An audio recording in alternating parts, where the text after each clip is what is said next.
Good morning, and welcome to the Virginia Interfaith Center for Public Policy's live weekly broadcast. I'm Roberta Oster, the Communications Director. Our weekly program brings the expertise and perspective of Virginia's faith leaders, legislators, policy experts, and community activists.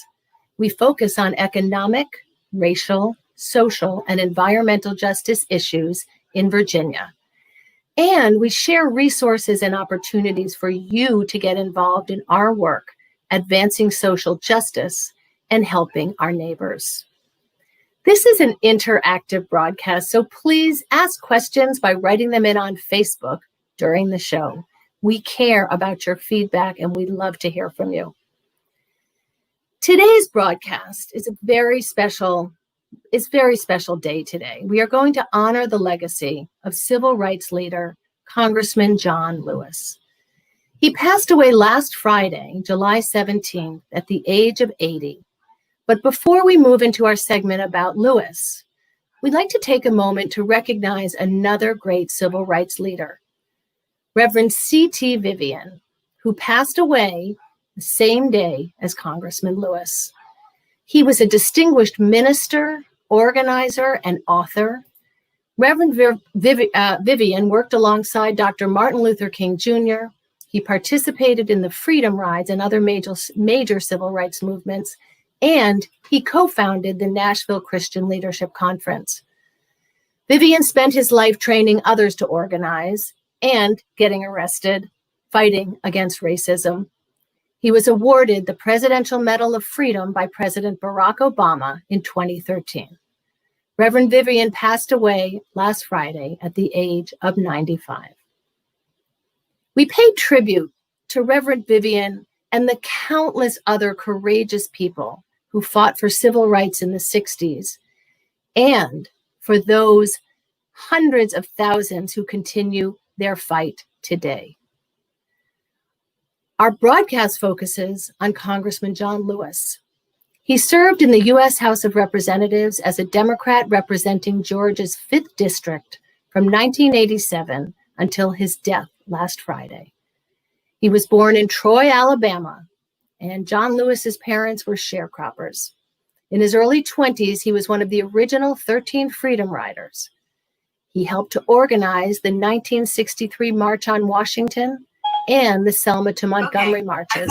Lewis was beaten by Alabama police in an incident known as Bloody Sunday, when armed police attacked unarmed civil rights demonstrators. He believed in nonviolent protest and was arrested more than 45 times. Lewis went on to serve as chairman of the Student Nonviolent Coordinating Committee from 1963 to 66. In 1986, John Lewis was elected to Congress, and he served for 17 terms.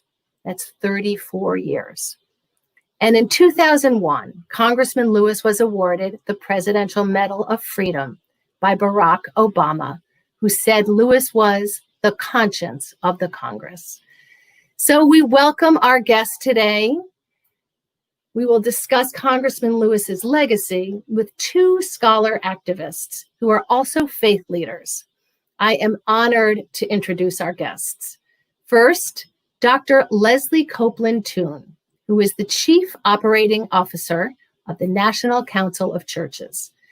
She has worked for many faith-based organizations, including Global Peace and Justice, and is a minister of congregational life for Clifton Park Baptist Church in Silver Spring, Maryland. Reverend Copeland-Tune is also an associate minister of Alfred Street Baptist Church in Alexandria, Virginia. She works with Grace and Race Ministries and the One America movement, working toward racial understanding and reconciliation. Welcome, Reverend Copeland-Tune. And our second guest is Professor Corey D.B. Walker. A distinguished scholar and public intellectual, Corey D.B. Walker is the Wake Forest Professor of the Humanities at Wake Forest University in North Carolina. His research critically examines the complexities of religion, philosophy, history, memory, culture, and public life. Professor Walker has published over 60 articles, essays, book chapters, and reviews, and has held faculty and academic leadership positions at Brown University, the University of Virginia, Virginia Union, and many others. And we are proud to say Professor Walker is also a board member of the Virginia Interfaith Center for Public Policy. So welcome, both of you. Thank you for being here. We are going to start and begin this conversation in mourning. Today, our nation is mourning one of our heroes. So I wanted to ask each of you, how has Congressman Lewis's death impacted you personally? And let's start, Reverend Copeland-Tune, we're going to call you, we'll talk, Leslie? Yes, we'll start with Leslie. Thank you very much. How did his death impact you? Well, thank you for having me. It's an honor, really, to have an opportunity to talk about Congressman Lewis, who I felt like was a family member. When I saw the news come up on my phone, actually on Friday, I checked all of what I would consider reliable news sources because I really just didn't want to believe it. And I have two young adult children who were still up, and I mean, it was really like a family member had died, and I cried like I had lost a family member. It just feels really personal to lose someone like him at a time like this. He exhibited courageous leadership and humility in a way that I don't think we've experienced in America from many people at all. And at this time, when we're going through this global pandemic and historic protests around racism, it just feels like we still need him to be here. But I think we have to say he fought the good fight. He finished the race. He kept the faith. And now the torch has really been passed to us. And we have the responsibility to honor him by picking it up and carrying it on. And Professor Walker, Corey, how did it affect you personally? Well, Friday we woke up to the news that C.T. Vivian had passed away, and that was a major blow. Simply because we're in a moment where we're seeing the generation of those long distance freedom fighters go on to rest with the other ancestors and give us strength as we continue to struggle. And then late that evening, we get the news that John Lewis had passed away. And of course, there was some trepidation around John Lewis simply because we'd gotten word last week that he had passed, but that word was false. So there was folks calling around. I was calling my brothers, and we were checking because our father-in-law, my brother, is married to the daughter of the Reverend Dr. Albert Paul Brinson. And Al always talks to us about John, and my first interaction with John Lewis was with Albert Paul Brinson. So it was a way in which we wanted to check on a member of the family to see if this news is true. And when we found out it was, it hit with a shock. I was talking with my sister-in-law's sister rather, Lisa. And Lisa Brinson reminded us, Lisa said, Corey, you know, this one really hits hard. Lisa, she's a graduate of Spelman, did her graduate work at UPenn. She wrote her undergraduate thesis with John Lewis, and John was just a member of the extended family. Al would just bring all of these folks from the movement to us. We grew up in Bank Street Memorial Baptist Church, so it was nothing for us to have Al talk about John Lewis. And the way in which he talked about John Lewis was about friendship. It was about camaraderie. It was about commitment. But really what he opened a lens for me to see was the gift of friendship. And I still remember the last time I saw John, it was in Atlanta in October of 2017. We were at a New Baptist Covenant convening, and John Lewis came down to speak. And immediately after the speech, I went up, we embraced, and I shook his hand, and we talked to one another. And we were talking about Al because Al couldn't make it out that evening. And whenever I'm in Atlanta, I always call Reverend Brinson. And it was just a way in which you see personalities, friendships that are that are forged across the years come together. And when you see a friend pass and you feel your mentor hurting at that moment because he's left to see so many of his friends pass. He was part of that Atlanta movement, the Atlanta Appeal for Human Rights that was published in 1960.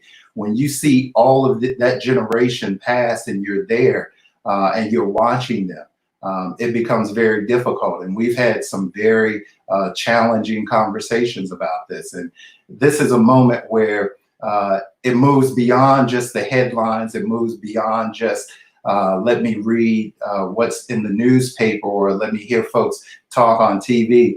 This really hits home about friendship and really the gift of friendship, even in the most challenging times, and what that means not only to those who pass, but most importantly, what it means for those who continue on living. And how do we do that? So yes, we are mourning, we are grieving in this moment. And when we do that communally, hopefully it'll make us stronger so that we can face the next day and continue the journey. Well, I offer my condolences to both of you because he really was a friend, and all of it's a loss for all of us. And you both talk about his character and his friendship and his heart. And I wanted to ask Leslie, Congressman Lewis talked a lot about beloved community. And Reverend King and Reverend Vivian also used this term. It was kind of part of the narrative of the movement. What do you think beloved community meant to him? I think that it really was this concept of a community, a nation that was filled with justice and equal opportunity for everybody, that, that we all were on the same playing field, that discrimination and racism was no longer the issue that it is today, that it was something really to strive for. When I actually met C.T. Vivian when I worked for the National Council of Churches a while ago, in my first stint at the National Council of Churches. And I staffed this special commission for the just rebuilding of the Gulf Coast after Hurricanes Katrina and Rita. And Reverend Vivian had this idea that for churches supporting churches, that churches outside of the region should help churches in New Orleans rebuild after the devastation. And so I collaborated with him on that. And he was persistent. He called often. He had this great laugh. And in that work around churches supporting churches, he also talked about the beloved community and the importance that New Orleans and the churches there would be able to rebuild and do it in a way that they could thrive as opposed to just survive. And I think that really was the heart of both he and John Lewis. I mean, John Lewis, we talk about his character and humility. I remember I actually worked with the New Baptist Covenant, and we had done an advocacy day with the Progressive National Baptist Convention, and we were walking, Hannah McMahon and I and Marianne Williamson, and we were walking from one building to the next, and here was John Lewis just walking down the street by himself. Usually members of Congress have at least a schedule or somebody with them. And he's just walking with a portfolio. So we're like, is that John Lewis? And we just walked over to him, started talking. A group of youth came up and we helped, took pictures, just commiserated with him for a little while. And I said to him, don't you think you should have somebody with you? Like, I was afraid for his safety, like, I want you to be safe. I need you to be here. And he's like, no, I just, just the most humble, wonderful person who was committed to this idea of justice and that we really are, these are my words, I don't think they're his, but that we're one another's keeper in a way that we're fighting and striving for one another, to live the same kind of life, to have the same kind of opportunities, and to live in a beloved community as opposed to in silos. So I would just offer that. That is So many people talk about his friendliness, and I remember seeing him when I was an intern running around the halls of Congress, and he was friendly to everyone. I think he had this soulful side. I wanted to ask Corey about this kind of soulful side and connect it to what's going on today. So he spoke about redeeming the soul of a nation. That was his language. That's how he always spoke in very spiritual terms. But I'd like to ask you what it looks like to redeem the soul of this country in the midst of a pandemic and these historical protests and police brutality and murders. That's a tough one, but. That is, I mean, and in many ways, I want to continue with the line of thinking that Leslie opened up, and then get to the issue that you want us to address. When Leslie speaks about the idea of beloved community and the capacious nature of that ideal of beloved community, it is nothing less than a refounding of this nation. It is actually a regrounding of the very idea of what democracy is and what democracy can be. And the idea of beloved community is not something that's incidental. It's not just accidental to what American democracy is. It's not American democracy with an additive. It is really about refounding the American nation. When we hear that notion of beloved community, immediately we go to Martin Luther King Jr. And it is King who radicalizes this concept that comes out of the thought of the American philosopher Josiah Royce. It was Royce who begins to talk about the ideal of beloved community in the early 1900s, at the turn of the 20th century. But what King does with the idea is really radicalize it on the idea of a New Testament church. It is an idea where every individual can come, every individual is affirmed in their worth, value, and dignity, and every individual is affirmed as a child of creation. So we're all part of this created community, of God's created community, and it does not adhere to strong sectarian boundaries. It is open, it is welcoming. And when you think of John Lewis, John is formed and framed in that construct. When you think of the way in which he's radicalized in 1955 at the beginning of the Montgomery bus boycott, he says, this is where I started my radical, my moment of a really conscious activism. I mean, he'll talk about his younger activism on the farm at the age of 4. You know, his father is able to buy over 100 acres and he's out preaching to the chickens. And then his first nonviolent protest is not eating one of the chickens that he preached to. And of course, he goes on and talks about trying to baptize a chicken that he accidentally kills in the midst of trying to save the chicken's soul. But what John does, and what he hears in Montgomery, is the beginnings of the creation, the modern beginnings of that creation of beloved community. And he's listening to Martin Luther King on the radio. So he's hearing King at Dexter and imbuing that he's really imbibing these messages around a salvific notion of what the gospel means in the everyday, what the teachings of Jesus means in terms of everyday occurrences, how individuals must begin to engage in the creation of justice here and now. And when he goes off to the American Baptist Theological Seminary in Nashville, he's inserted into a community that's already activist. Diane Nash is there providing critical leadership, knowledge. James Lawson is there to provide him with an understanding of how nonviolence is not just a strategy or a tactic, but nonviolence is a way of life. And that's what we see John Lewis commit his life to. Nonviolence as a way of life.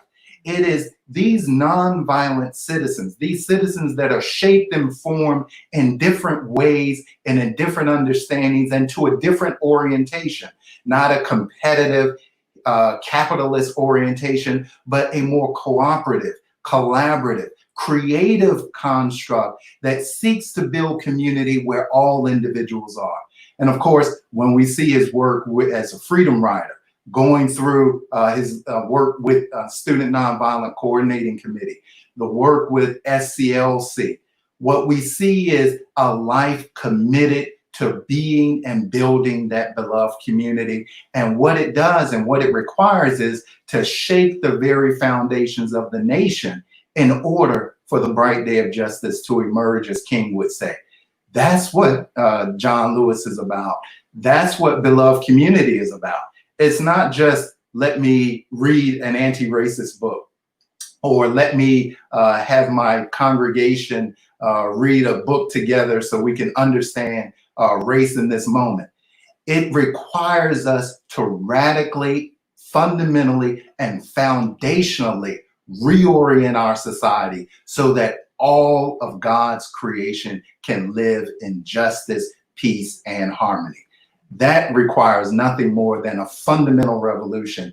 That's what beloved community is. And that's the challenge of John Lewis. And that's the legacy that he's left us. And that's the struggle that we must continue in our moment. I think that's great. I just want to add, I think the reality is we're in trouble, right? So part of him saying we need to redeem the soul of this nation is because the soul of this nation has an issue, right? I would call it sin. I think John Lewis would probably say the same thing. And that's part of the redemption, right? Like sin requires some kind of redemption. And that issue of racism is deeply rooted in our society. It has reared its ugly head in ways that I know I didn't think I would experience in the way that we have experienced in my lifetime. I know my mom will often talk about she just never thought she would see some of the things that she is seeing now, having been a child, a student at Allen University, sat in at the lunch counter at Woolworths in Columbia, South Carolina. Like there's just some things that she never thought she would have to live through again, right?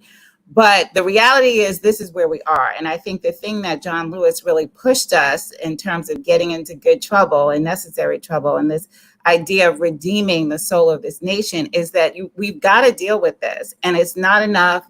Although we'll be happy to see monuments come down, that's not enough. It's not enough. That's not beloved community, right? It's not enough to have Juneteenth as a holiday, even though I see that coming and I will take that day off, right? That is not what we're talking about. What we're talking about, like Corey said, is systematic change that really gets to these core issues and these fundamentals of how racism has infiltrated our entire society. I mean, if you think about the coronavirus, right, and how any virus just gets into your system and impacts every part of you, that is what racism has done in America. It has impacted every single part of our culture and society.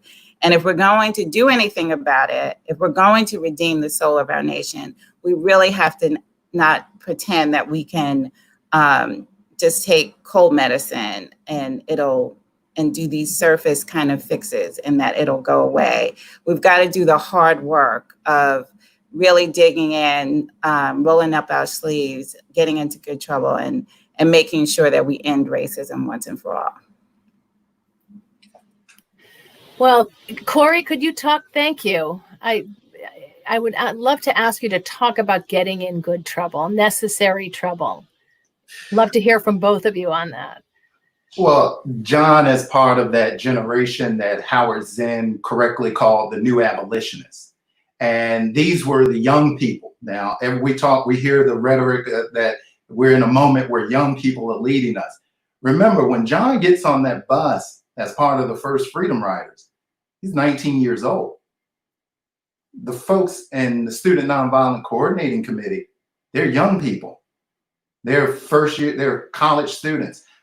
They're high school students. When we think of the February 1st movement, we think of North Carolina A&T, but we also got to think of those students at Dudley High School who are really activating that movement that moves from the high school out of the community onto the college campus. And boom, we have the February 1st sit-in movement in Greensboro, North Carolina. but they're part of a long line of young folks, a long line of folks who are formed in community, who are connecting intergenerationally. When we hear about SNCC forming on the campus of Shaw University, we're also reminded that one of the organizers of that meeting was none other than Ella Baker. Ella Baker is a long distance runner coming out of the movement, this Black student movement of the 1920s. Of course, the trade union movement in the 1930s. In the 1940s, she's working in the NAACP as a field organizer. So you have these long distance runners trading and exchanging knowledge from one generation to the next. So when we think of the March on Washington movement in 1941 with A. Philip Randolph and its fruition, in 1963, of course, where we have that scene where John Lewis and the members of SNCC, Cortland Cox, are trying to begin to rethink and reimagine his speech in that particular moment, then we see where batons are being handed off. And of course, John is doing the same thing. 2 weeks before he passed, where was he? His last picture was seen at the Black Lives Matter Plaza right in Washington, D.C. So John is continually, is part of a long stream, part of a community of individuals who are continuing the struggle. And notice, it is not a struggle that's just for one time, one movement, one protest, one book, one program. It is systemic. It is generational. I'm reminded of the folks who, at the beginning of SNCC, they understood that their movement would take roughly a decade to a decade and a half. That's what their planning horizon was. The question we have to ask is, what's our planning horizon? If we're going to fundamentally change and transform the nation, and we're talking about fundamental transformation. So when we hear folks, when we hear the rhetoric of defunding the police, we're actually hearing folks talking about reorganizing the public policy in the U.S. When we hear defunding the police, that's part of over a 50-year project. You go into the 1960s, you have all of these ways in which folks are thinking of new policing mechanisms, not to just add increased policing, but to actually radically transform policing. And we have experiments coming out of 65 thinking about how do you get community policing. But what that is part of a broader vision. A vision articulated by W.E.B. Du Bois in Black Reconstruction, and of course, taken up by Angela Davis in the idea of abolition democracy. Abolition democracy takes up the unfinished project of Reconstruction. Reconstruction is the second founding of the American experiment with democracy. The 13th, 14th, and 15th Amendments fundamentally and foundationally change American democracy. But of course, that is interrupted on the shoals of expediency, interrupted on the shoals of white supremacy, interrupted on the shoals of not understanding and not really recognizing the worth, value, and dignity of African Americans. So we're part of a process of continually trying to reconstruct, recreate an American democracy that never was, but should be. An American democracy that has its beginnings, its formal beginnings in 1776, but that really has circumscribed the circle of who constitutes we the people. So we're part of that. John Lewis gives us a legacy. The question that we have to ask now is, how do we continue that struggle?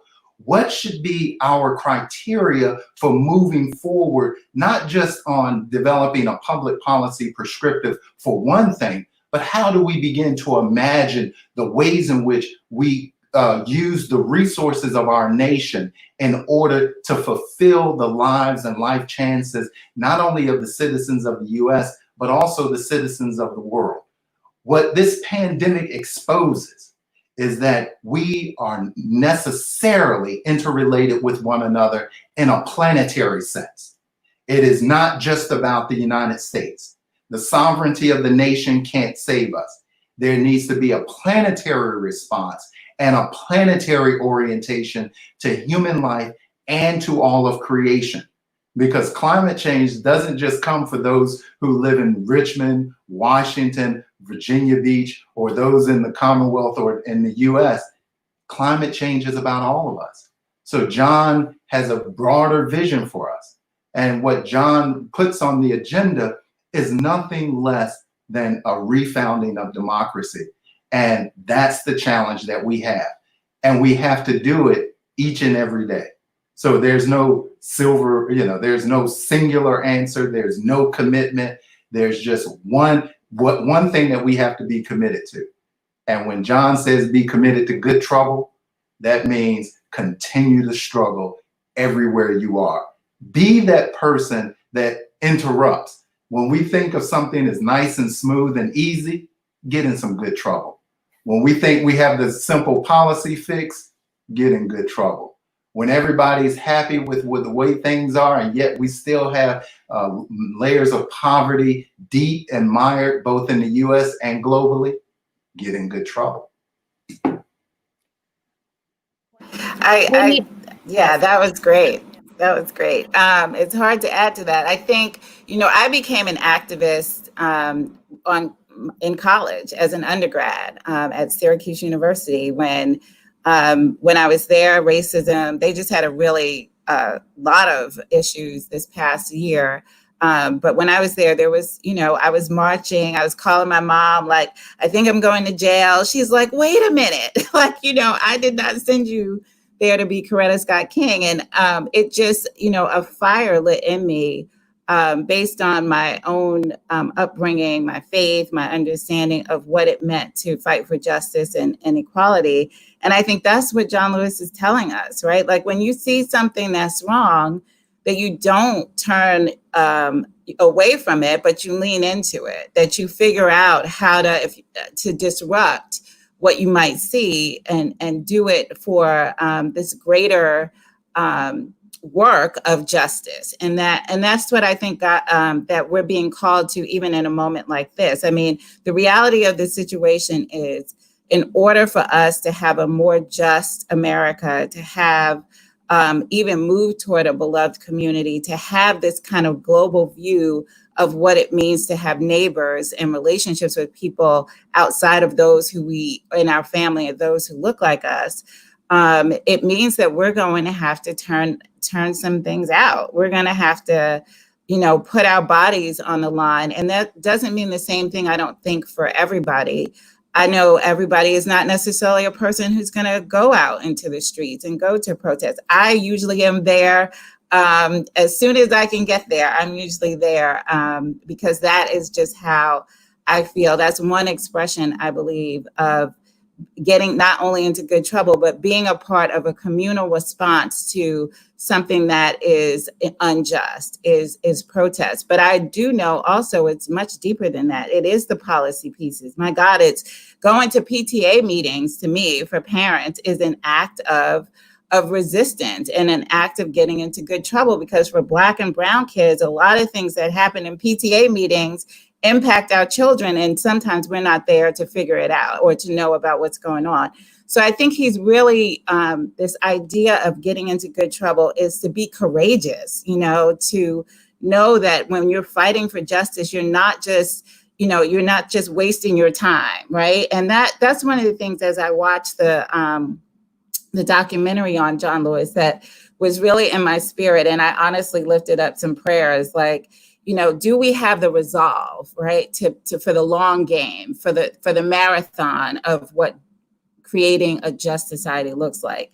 Can we have the long game? Like, give us, God, what we need for this long, hard ups and downs. Sometimes you make progress and then you have a new leader and progress looks like it's being dismantled before your very eyes, not only in policy, but also in just culture, And so I think what he really was pushing us to, and what I would encourage us to, is be committed to, even in your small, you don't have to be on a national stage in order to be committed to justice. Do the little things that will make a difference, and then it will have a greater good for all of us. Oh, thank you. I wanted to ask both of you about tactics. So they were very organized, and the churches, especially, and other houses of worship were deeply involved, and SNCC was an organized organization. So we have social media now, we have Black Lives Matter, we have many different movements. I don't see leaders emerging right now in that movement. Do you see some lessons from the 60s that our leaders now of Black Lives Matters and other groups and activists can learn from? I think so. I think Black Lives Matter, I think the goal was not to have a centralized leader, so that it was more of a shared leadership model. Places like, or organizations like the Poor People's Campaign and others are doing organizing on the ground, as well as, in the streets. They're using social media, they're using mass meeting kinds of models in order to organize people around issues that have to do with poverty. The Poor People's Campaign is more grounded in a faith tradition. William Barber is the leader of that, or one of the leaders. He and Liz Theo Harris, both are ministers and come out of a faith tradition. I see Black Lives Matter as honestly an extension. Sometimes, I'll go to Black Lives Matter events and participate in that way. There has been this kind of tension between what the church having been a central part of the civil rights movement and Black Lives Matter kind of coming out of more of an activism in a different kind of way, not necessarily rooted in a faith tradition. But I feel like we're fighting for the same things. And so I don't feel that tension in the same way. I know in the beginning, there was some question about what's the goal, what's the end game, but they definitely have a policy perspective now and goals and strategies that they're working on. And so I think it's just, we live in kind of a different world where everybody is not gathering in the same place in the same ways. And so the idea that one central place can have the same role as the church had back in the 60s, I think is not really how our culture is. But I think, I know a lot of Christian activists. I'm one of them. And so I think it's not, I hate having like this kind of, we're working against each other, when actually I think we're very much working for the same things. Even if, my motivation honestly is because I believe that I believe in Jesus, and that Jesus would have been out in the streets yelling Black Lives Matter. Like, that is my faith and my belief in that. So I operate kind of out of that. God is a God of justice. Is my foundation. But I think we're asking for and fighting for the same things, and that we're working together, even if we're not saying the church is doing this and Black Lives Matter is doing this, that we're working parallel at least. And I think there's probably some crossover as well.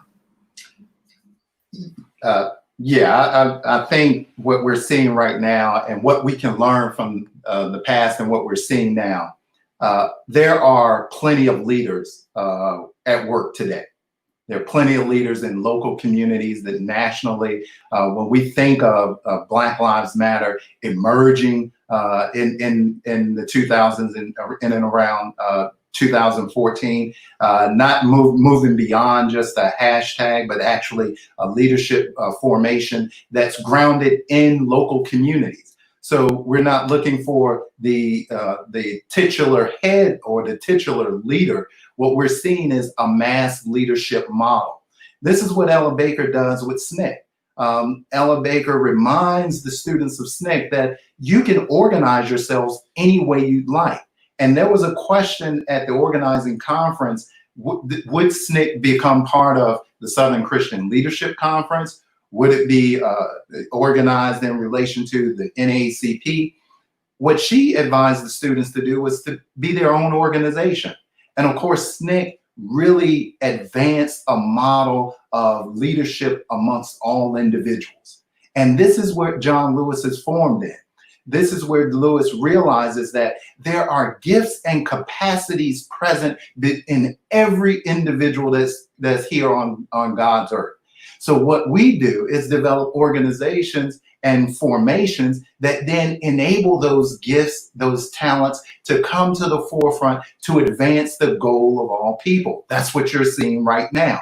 So you have folks who are good in art. You have folks who are good in music, sharing gifts and talents. You have strategists. You have folks who are good in policy. So when you get the first iteration of Black Lives Matter's policy statement in 2016 and its continual evolution, then you see there are folks who are signing on. But of course, it is always consistent and indigenous to the constructs of community.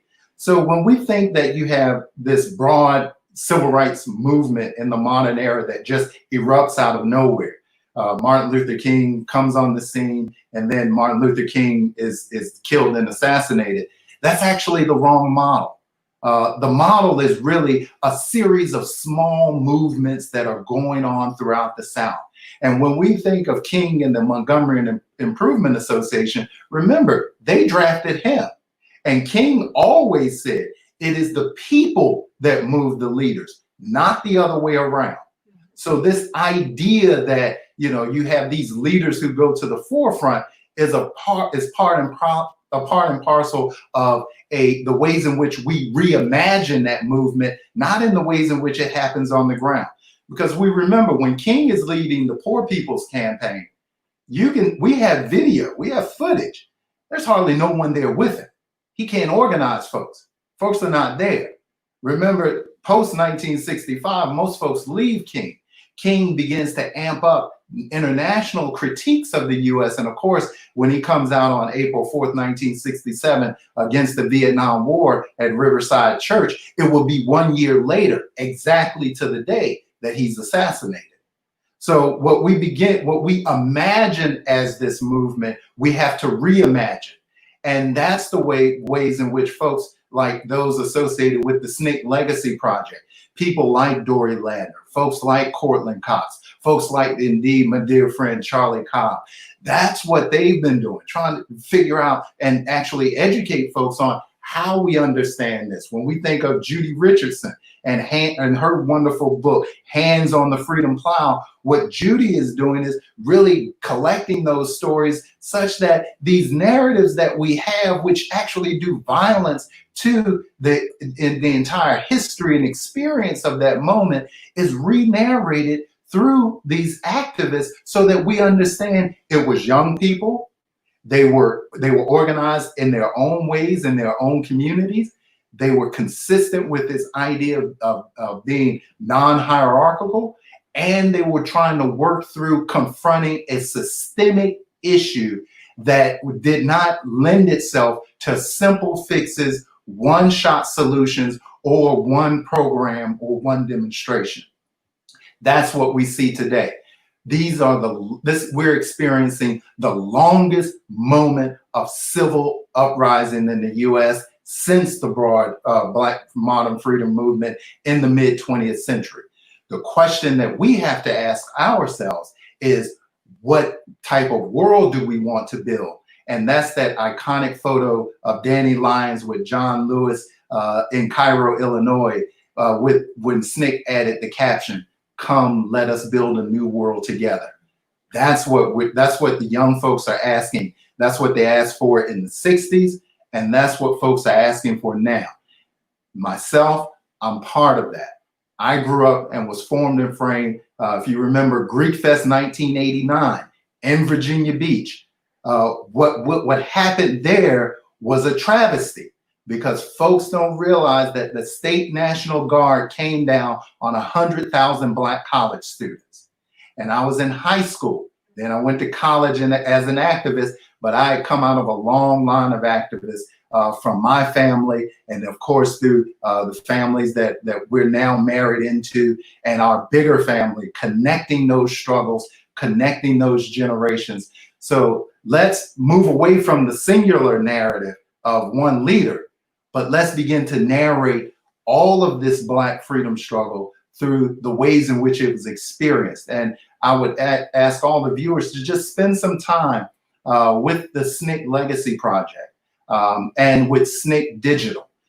You'll be able to begin to look at the community where John Lewis was formed.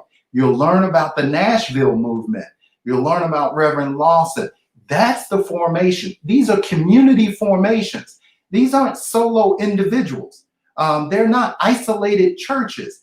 Churches exist within a broad ecology of Black, of African-American associational venues. So it's not just the church, it's also Black labor unions. It is also Black civic associations. It is also Black educators, both K through 12 and university educators.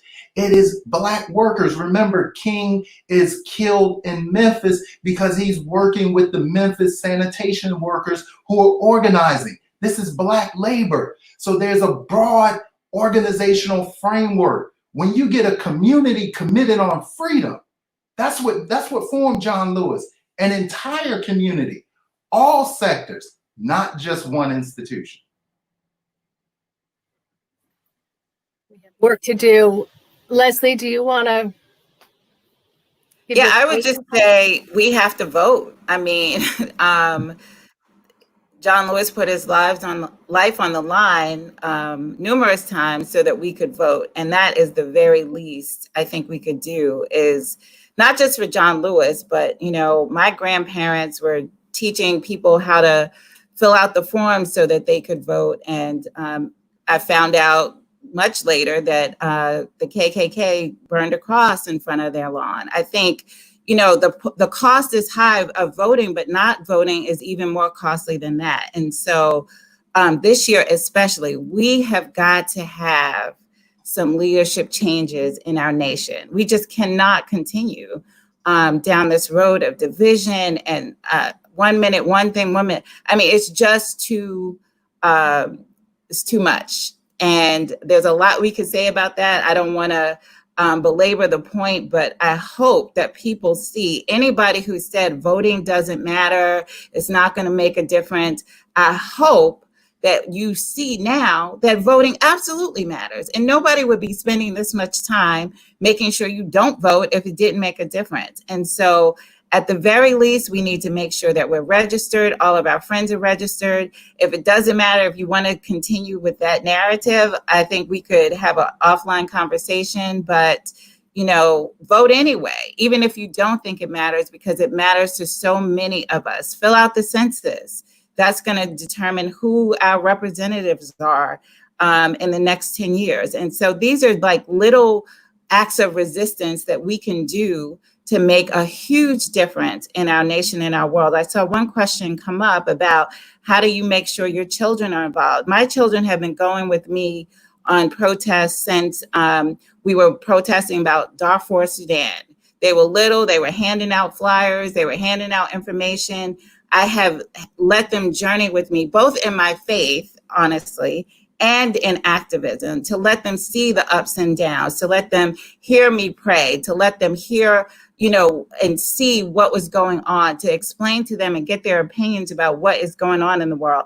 My daughter just graduated from Hampton University. She was president of the NAACP. She's still active in the Virginia NAACP as the youth division president. My son is at Morehouse College. He's was a community service chair, is active on campus. They're activists because I took them with me and explained to them every step along the way why this was important, to help them see and to nurture that in them.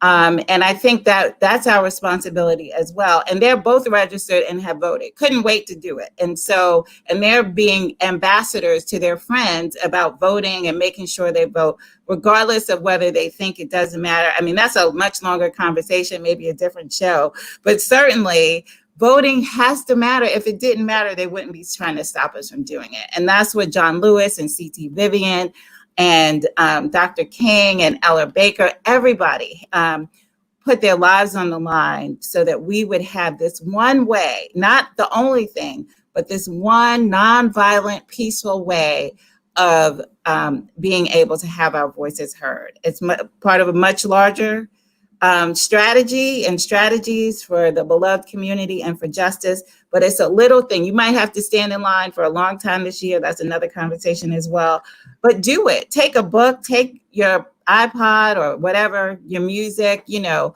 make it fun, have your mask on, because we're still going to need masks in November because people didn't do it in April. And so that's another conversation as well. But that this is a little way that we can make a difference and that we can honor the legacy of John Lewis and C.T. Vivian and so many others. I'm going to take a minute, thank you, and share a resource. So the Virginia Interfaith Center has a lot of resources on our website. We focus a great deal on civic engagement, on registering people to vote, and on getting people to do the census. So I would also encourage our listeners to visit the website and look at our resources. We hear you. The Interfaith Center works with congregations across Virginia. We have thousands of volunteers doing this, but we always need more help. So I wanted to add that. And I wanted to give Corey a chance to close out. Well, I echo amazing. Leslie and Roberta, what you're talking about in terms of getting engaged, get active. There are many avenues. There's nothing keeping us from being involved, being educated, and working in the everyday. It is not about the big celebratory scenes where we see things, you know, on the TV screen. It's really what we do in those quiet moments when no one is watching. It's the lessons that we share with young folks. It is the ways in which we conduct ourselves and stand up against injustice in the everyday, whether it's injustice in the workplace, injustice in the civic space, or injustice in the home. It is the ways in which we come together and share solidarity across lines, across all of society. In this moment where we have so many individuals who want to individualize and isolate individuals, the greatest act of resistance we have right now is to build those bonds of solidarity across our community, to stand in solidarity with those who are protesting, to be in solidarity to those who are confined under unjust circumstances in our jails and prisons, to be in solidarity against those systems that continue to mire so many individuals in poverty. I'm reminded of a poem in 1969, after Martin Luther King had died, after Martin Luther King was assassinated. And it was by Carl Wendell Hines Jr. And it was, the title of that poem is A Dead Man's Dream. And Carl Wendell Hines communicates this poignant scene. Dead men make such convenient heroes. And he goes on in the poem to talk about how now, after King was dead, it was now safe to praise him. Now, last night we saw a scene in the U.S. Congress where we had over 100 congressional members vote against removing Confederate statues and Confederate statuary from the Capitol. The bill passed, but we had over 100 folks who voted for it. Then the Republican delegation from Georgia, who had all voted to not to remove the Confederate statues, then got up and started to honor John Lewis. That hypocrisy, that deep contradiction was a moment that reminded us that in this moment, we may now say, oh, it's great. Let's rename the Edmund Pettus Bridge after John Lewis. That's fine. But the question becomes, how do we rename the systems of democracy that deny the worth, value, and dignity of the John Lewises that are alive now and the John Lewises that have died, the Breonna Taylors that have been killed, the George Floyds that have been killed? How do we begin to change those systems? It's going to take more than just singing praises to a dead man. It's going to actually begin challenging us to live a dream and live lives that matter, to which these individuals gave their lives. That's the challenge of John Lewis. It's the challenge to move beyond a dream and to make it reality. It is to dedicate our lives to a vision of beloved community that moves beyond just American democracy to really become a vision of justice, flourishing for all of God's creation. That's the challenge of John Lewis. That's what he's left us. That's the work that we have to do. And that's the work we commit ourselves to doing. Well, thank you both. I'm just so moved by your thoughts and your insights and your work as faith leaders, as intellectuals, as activists, as parents. You are an inspiration to all of us. And Reverend Dr. Faith Harris has commented that she wants a part 2 of this discussion.